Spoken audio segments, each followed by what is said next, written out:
और हिंदुस्तान यूनिलीवर के नतीजे आ गए हैं और उसके बाद इस समय नतीजों पर मैनेजमेंट एक प्रेस कॉन्फ्रेंस कर रहा है। चलिए सीधे चलते हैं वहीं पर। Dove, Vim and Ring joined the 2000 crore club, taking the total brands to 9. Talking about digital transformation, our eB2B app Shikhar is now in more than 800,000 stores. Our digitized demand capture has now crossed 20%. Lakme is scaling up its online presence and gets 30% of its sales online. Our factory in Dapada became the first FMCG factory in India to be part of World Economic Forum's prestigious Lighthouse Network. Talking about our sustainability agenda, we have made significant progress in this space. In calendar year 2021, we became plastic neutral. That is, we collected and safely disposed over 1 lakh ton of plastic waste, which is more than what we had and we use in packaging of our products annually. We have achieved 94% reduction in CO2 emissions per ton of production when compared to our 2008 baseline. In March quarter, we launched our 7th and largest Suvidha Community Health and Sanitation Center in Dharavi.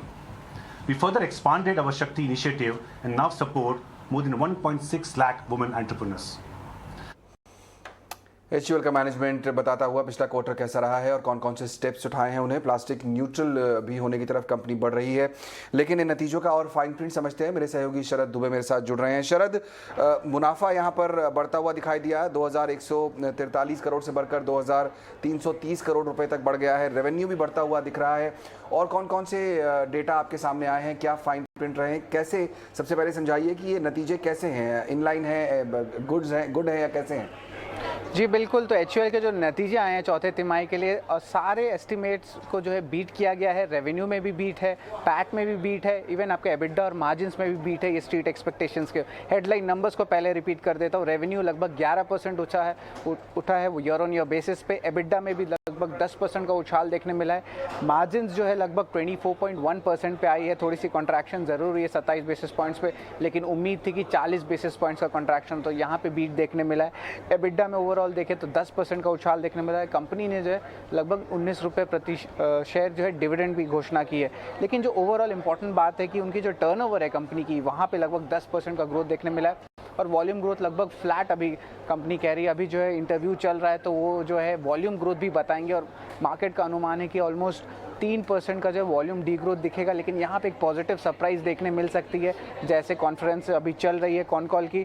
लेकिन ये इसके अलावा जो है segmental performance के बारे में भी मैं कुछ कहना चाहूँगा कि यहाँ पे देखें तो मार्केट शेयर थोड़ी गेन हुई है। और होम केयर सेगमेंट है, जो हम लोग बोल के भी रखे थे प्रीव्यू में कि लगभग 24% जो ईयर ऑन ईयर बेसिस पे ग्रोथ देखने मिला है। और यहाँ पे ब्रॉड बेस परफॉर्मेंस देखने मिली है आपकी फैब्रिक वॉश और हाउस होल्ड केयर को लेकर। तो ये एक इंपॉर्टेंट सेगमेंट रहा है। ब्यूटी और पर्सनल केयर सेगमेंट में भी 4% का जो है इजाफा देखने मिला है। अलग अलग सेगमेंट्स में यहाँ पर हम देख रहे हैं कि HUL ग्रोथ दिखा रहा है और सरप्राइज ही किया है उन्होंने जो एक्सपेक्टेशन थी। हमारे साथ अब मयूरेश जोशी जुड़ गए हैं, उनसे बात करते हैं। Mayuresh, at the top of जब आप नंबर्स देखते हैं तो ये लग रहा है कि नंबर्स स्ट्रीट एक्सपेक्टेशन से बेहतर आए हैं। आपने जितनी अभी तक जो डेटा आपके सामने आया है, आपका पहला व्यू क्या बन रहा है इस पर? Good evening. नहीं, पहले एस्टिमेट्स तो यही दर्शा रहे हैं कि नंबर्स अनुमान से थोड़े बेहतर ही लग रहे हैं। वॉल्यूम का आंकड़ा हालांकि मैनेजमेंट से सुनना बहुत अहम होगा, क्योंकि बाजार ये मान के चल रहा था कि D growth in volumes anywhere between 2 to 4% ये मुमकिन होगा। पर अगर आपके जैसे एनालिस्ट कह रहे थे अगर ये फ्लैटिश वॉल्यूम ग्रोथ आती है along with price increases that they have taken, जो ऑब्वियसली रियलाइजेशन में दिख रही है। इनपुट कॉस्ट की मांग अभी भी आई थिंक बहुत तगड़ी तरह से सिस्टम में है। जो पाम ऑयल की कीमतें बढ़ी हुई हैं उसकी वजह से शायद और भी प्राइस हाइक्स लेने पड़े। तो मैनेजमेंट का क्या कहना होगा दो चीजों पे? एक, I think input cost inflation को एक ऐसे मिटिगेट कर रहे हैं, any further price increases are expected to happen. और दूसरा, अगर फ्लैटिश वॉल्यूम ग्रोथ आता है तो एक बहुत पॉजिटिव सरप्राइज होगा, क्योंकि स्ट्रीट मान के चल रहा था कि नेगेटिव वॉल्यूम ग्रोथ होगा और सिर्फ प्राइस रिलेटेड ग्रोथ ही शायद नंबर्स में दिखेंगी। तो मेरा लगता है आई थिंक ये दो तीन चीजें बहुत अहम होने वाली है HUL पे। And along with that, what is the strategy going forward? I think market share में competitive advantage specifically I think ayurvedic related product को लेके मैनी इंडियन इन इंडिया, जो इन्होंने काफी क्वार्टर्स पहले जो एक अपना एक प्रेजेंटेशन रखा था, यहाँ पे वो कैसे देख रहे हैं स्पेसिफिकली रूरल इंडिया और ग्रोथ वहाँ पे, फिर वो एक सिग्निफिकेंट ड्राइवर होती है FMCG कंपनियों के लिए। and general environment in terms of demand outlook. तो मुझे लगता है आई थिंक ये सारी चीजें बहुत अहम होगी, बट अगर वॉल्यूम ग्रोथ फ्लैटिश जिस पे बार बार कह रहा हूँ, मुझे लगता है एक बहुत पॉजिटिव सरप्राइज होगा स्टेट। करेक्ट। तो बिल्कुल अगर वॉल्यूम ग्रोथ में हम ज़्यादा बदलाव न देखें तो यहाँ पर पॉजिटिव सरप्राइज माना चाहिए। फिलहाल जो कमेंट्री आ रही है उसके कुछ पॉइंट्स मैं आपको बता दूं कि मार्जिन में यहाँ पर शॉर्ट टर्म में कुछ गिरावट देखने को मिलेगी, ऐसा मैनेजमेंट की कमेंट्री सामने आ रही है। कमोडिटी इन्फ्लेशन की वजह से काफ़ी ज़्यादा हेडविंड मिल रहा है यहाँ पर, वो एक चीज़ है। साथ ही साथ मैनेजमेंट का कहना है कि कैलिब्रेटेड प्राइस हाइक जो हैं वो आगे लेने भी होंगे और उसकी वजह से कॉस्ट, साथ ही साथ कॉस्ट सेविंग मेजर्स भी उठाने होंगे। तो ये दो ऑप्शंस इनको अप्रोच रखने होंगे अपनी मार्जिन्स मेंटेन करने के लिए। हमारे साथ एसबीआई कैप के सनी अग्रवाल भी जुड़ रहे हैं। सनी, आपसे भी जानना चाहेंगे आपका व्यू फिलहाल यहाँ पर, जिस तरह कंपनी कह रही है कि प्राइस हाइक भी करना होगा, साथ ही साथ कॉस्ट सेविंग मेजर्स भी उठाने होंगे। ये दोनों मेजर्स जब लेंगे तब मार्जिन कहीं ना कहीं मेंटेन हो सकती है। आपका पहला रिएक्शन क्या होगा नंबर्स पर? Good evening. What I believe is that looking at the volume growth number, which is flat as compared to the negative expectation of the street, this is a big positive. And as rightly told by you, that the key aspect going forward will be what is the inflation trajectory on raw material side which the company is facing, and how they are going to tackle it using the calibrated price hike. One of the important aspects which I have noticed in the result is that though there is a margin pressure in personal care and home care segment, in the food segment has witnessed the increase in EBIT margin. So that is really surprising. So we would like to know what is the commentary of management going ahead as far as expansion of margin on personal care as well as the home care segment is concerned.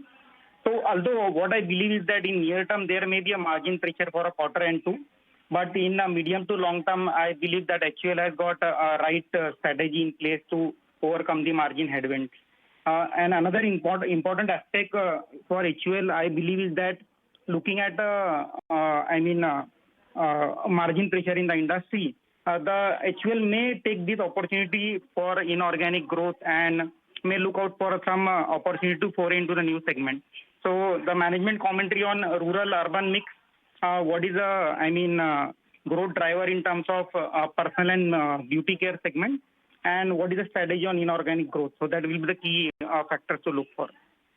Comment आया है इस समय management का, वो मैं पढ़ना चाहता हूं अपने दर्शकों के लिए और आपके लिए भी। वो कह रहे हैं कि जो रूरल मार्केट है वहां से म्यूटेड परफॉर्मेंस देखने को मिली है, साथ ही साथ जो ग्रोथ है रूरल एरिया में वो फ्लैटिश रही है, वॉल्यूम ग्रोथ वहां पर नेगेटिव रही है। मयूरेश, मैं आपको शामिल करना चाहूंगा फिर से चर्चा में। रूरल मार्केट एक बड़ा स्पेस है HUL के लिए और वहां पर उनकी जो ग्रोथ है वो कह रहे हैं वॉल्यूम ग्रोथ वहां नेगेटिव देखने को मिली है। कितना बड़ा इम्पैक्ट ये कंपनी के परफॉर्मेंस पर दिखाता है? नहीं, फिलहाल ये तिमाही में तो नहीं दिखा है, but rural growth FMCG companies के लिए बहुत अहम रखता है, क्योंकि जितनी इनकी सेल्स होती है वॉल्यूम्स के हिसाब से, majority of that comes from rural India. तो ये निकालते हैं अलग अलग ग्रामेज के, अलग अलग प्राइस पॉइंट्स के, जो वॉल्यूम को सहायता देते हैं। ये रूरल इंडिया से जबरदस्त इनको एक तड़का मिलता है, एक सपोर्ट मिलता है। ऐसे rural growth, rural discretionary spending बरकरार रहने में सारे FMCG कंपनीज का आई थिंक फायदा रहता है, not just HUL, because I think पूरी की पूरी जो डिस्ट्रीब्यूशन चैनल इनकी जो सेटअप है, सप्लाई चेन जो सेटअप है, जो डायरेक्ट रीच करना चाहते हैं, ये रूरल और सेमी अर्बन एरियाज में है, यही कारण की वजह से। तो कैसे रूरल डिस्क्रिशनरी स्पेंडिंग वापस आ सकती है विद अ बैंग हिस्सा होगा गोइंग फॉरवर्ड, क्योंकि मुझे लगता है कि नॉर्मलाइज मॉनसून होते हैं और जितने गवर्नमेंट की स्कीम्स चल रही हैं, rural discretionary spending can come back. तो मुझे लगता है आई थिंक एक तिमाही तक एक थोड़ा पेन झेलना पड़ेगा, both in terms of demand actually just coming off a tide wait, price hikes की वजह से जो इनपुट कॉस्ट की वजह से जो प्राइस हाइक्स लेने पड़ेंगे, वो भी शायद थोड़ा डिमांड पे डैम्पनर एक बन सकता है। और तीसरा I think in terms of maintaining their cash flows, क्योंकि जैसे आपने राइटफुली कहा, थोड़ी एड एक्सपेंसेस शायद कट डाउन करने पड़ेंगे somewhere to maintain their margins और optimise their margins as well. तो थोड़ा एक क्वार्टर और टू का एक सिचुएशन है सारे FMCG कंपनीज के लिए to manage cost and manage demand. अगर ये कर पाते हैं तो मुझे लगता है सेकंड हाफ से एक रिकवरी अच्छी खासी होनी चाहिए कंपनी।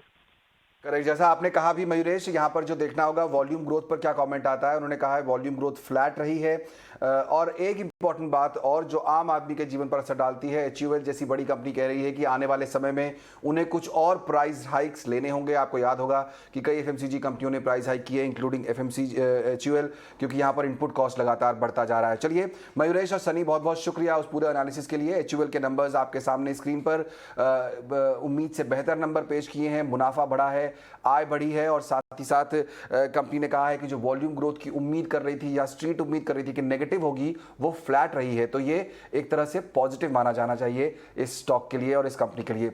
चलिए फिलहाल लेंगे एक छोटा सा ब्रेक, लेकिन आप कहीं मत जाइए कि खबरों का सिलसिला लगातार जारी है ET Now स्वदेश पर।